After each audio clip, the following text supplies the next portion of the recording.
मैं अपने धर्म और विश्वास का निर्वाह करता हुआ वही दे देता हूँ जो वह पाना चाहता है। मगर यह भी सच है कि इस तरह के भक्त जिन्होंने मेरी भक्ति किसी भी रूप में की और वह पा गए मुझसे अपना मुंह मांगा वरदान, तो यह भी जानो कि वे मांगते भी सांसारिक रूप में ही हैं और मैं देता भी उन्हें उसी सांसारिक रूप में ही हूँ। और फिर भी देते हुए उसके बचाव का कोई भी अंश नहीं देता।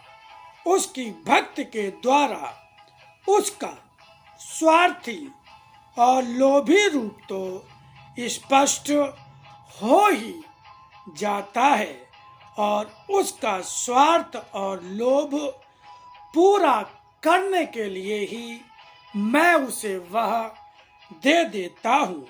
मगर उसे देकर भी उसे वह बुद्धि और भावना नहीं देता जो उसके उस स्वार्थी और लोभी रूप को बदल सके।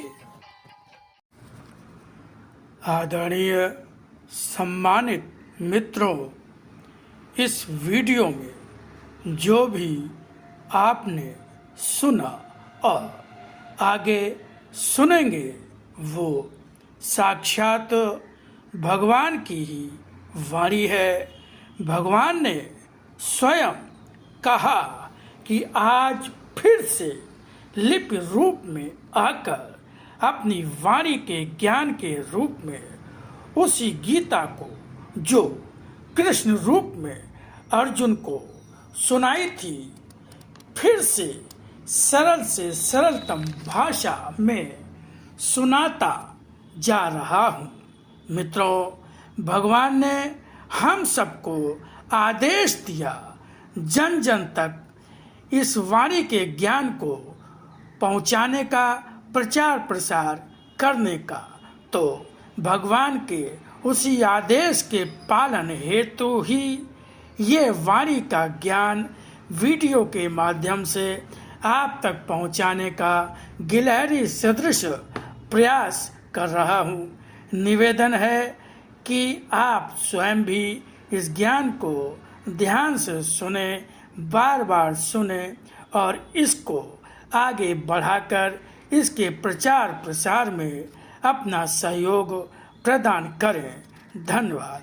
ओम शिवा हरि। गुरुर्ब्रह्मा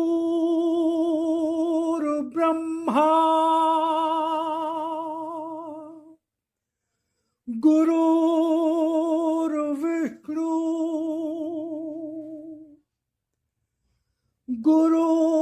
गुरुर्देवो महेश्वरा गुरुर्साक्षात् परब्रह्म तस्मै श्री गुरुवे नमः।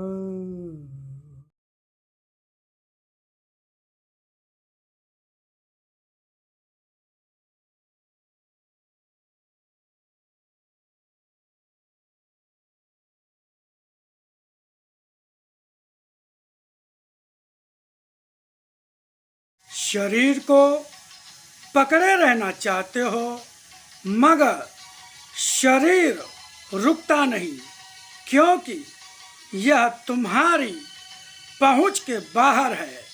यह केवल आत्मा की ही पकड़ में है।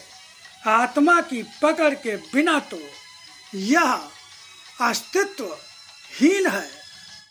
आत्मा अस्तित्वहीन दिखते हुए भी संपूर्ण जगत में हर स्थान पर आत्मा का ही अस्तित्व है उसे शक्ति कहकर मानो या अन्य किसी नाम से तुम्हारे उस दिए नाम से कहीं कोई अंतर नहीं पड़ता।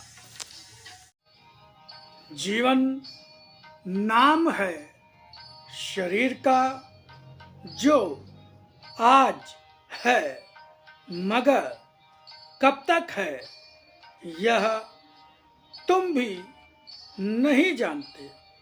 मगर जीवन ही तो यह शरीर नहीं है, यह तो तुम्हारा कोरा भ्रम है कि तुम इसे जीवन मानते हो। जीवन तो यह आत्मा ही है। जीवन पाना है तो आत्मा को पहचानो, आत्मा को पाओ। अगर यह शरीर जीवन होता तो आज यह जीवन कहलाता और कल यह शरीर मुर्दा क्यों कहलाता? क्या बोलता शरीर? गतिशील शरीर ही जीवन, चुप बेजान गतिहीन शरीर का पड़े रहना ही मुर्दा है। बिना किसी बैटरी के गाड़ी डिब्बा ही तो है। सारे पुर्जों के होते हुए भी गाड़ी क्या बिना बैटरी के चल पाती है? फिर इस गाड़ी पर बैठना किसको अच्छा लगेगा? इसी तरह शरीर में सारे अंग होते हुए भी शरीर के अंगों के संचालन का कारण केवल आत्मा है। अगर आत्मा ही शरीर में नहीं होगी तो सारे अंग और शरीर रहते हुए भी व्यर्थ, शरीर मुर्दा होता है। यह सत्य क्या हर समय ही नहीं देखते? फिर भी तुम्हारा दुर्भाग्य ही तो है कि तुम इसे ही सत्य मानकर इसके पीछे भागते रहते हो।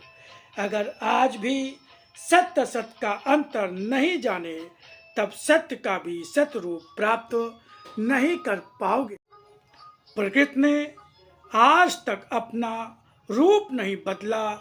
तुम मनुष्यों ने उसे अपने स्वार्थ के लिए बर्बाद भी कर देना चाहा।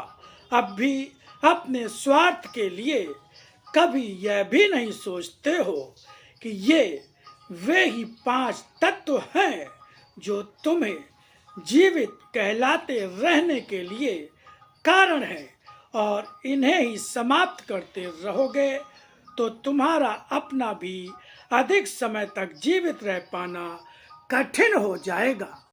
आज जो रोग तुम्हारे जीवन को छोटा कर रहे हैं उनका कारण कहीं और नहीं, अपने उन कर्मों में खोजो जो कर्म केवल छीनते रहते हैं।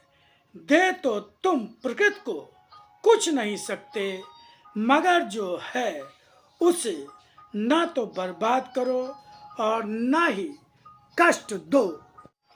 जो तुम्हें जीवन दे सकता है वह स्वयं निर्जीव तो नहीं हो सकता। क्या किसी भी निर्जीव वस्तु से जीवन मिलता है? तुम्हारा शरीर इस प्रकृति की ही देन है। पशु पक्षी भी जो मुझसे पाते हैं उसका दुरुपयोग नहीं करते, सृष्टि का विनाश नहीं करते, अपने जीवन से सृष्टि को संगीत और सुंदरता देते हैं।